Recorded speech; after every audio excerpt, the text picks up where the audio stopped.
زما نوم ضابط سید رسول دی، د خوږ ملک د ارغندان ولسوالۍ اوسېدونکی یم. موږ د مجاهدینو سره پروژه ولاړ وو. ډېر خدمت یې ما د تداوۍ کوي. زه د ډاکټر په حیث باندې وم، نو دوی ته مې تداوي کوله، پسوانده مې ورکوله. دا خو ډېر دردونکي حالات وو چې په دغه حالت کې به دوی شورویان راغله کلو کورو ته، ټول ښځې کشران په هوا ولاړ وه، سپین ږیري هم ځغاسته، سپین سرې هم ځغاستلې، یوازې عاجزي په کورو کې پاتې وې.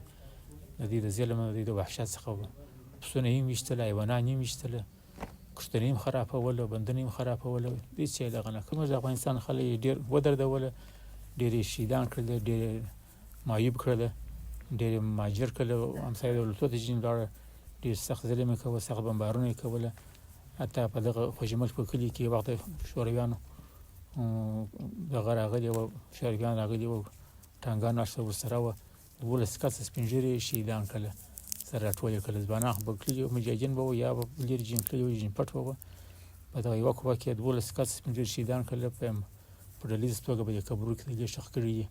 ماشومان مې د شپې وچل کې ناست وه، نه به ډوډۍ وه نه به خوراک وه، هېڅ شی به نه. نو ډېر سخت ظلم د افغانستان سره یې کړی، ډېر یې کړولي دي، ډېر یې شهیدان کړي دي. په هر کور کې خامخا یو دوه د کور څخه ځوانان شهیدان شوي دي.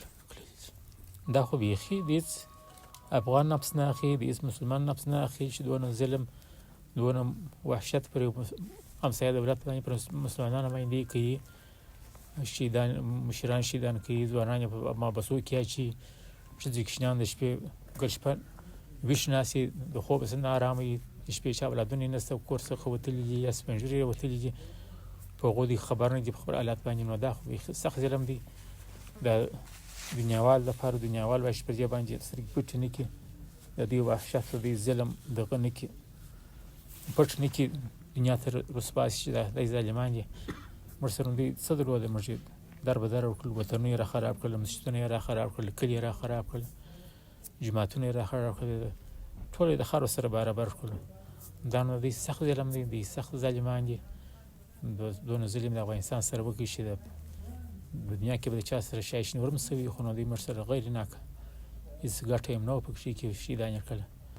الله پاک نصرت وشي. دوی ظالمان مات شوله، دوی ماته وخوړله، دوی په لسګونو یا په میلیونونو زخمیان شوله، یا مردار شوله، دوی مات شوله، شکست یې وخوړی.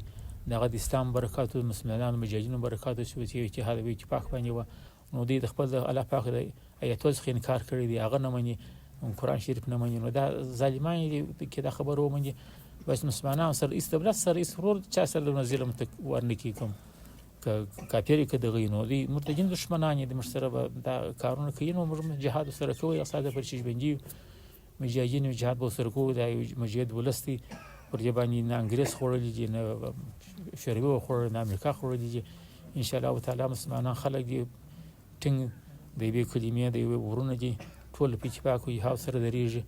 نو دوی نشي کولی چې موږ افغانستان باندې اشغال کړي. و اشغال به کړي، کنټرول بیا نه شي.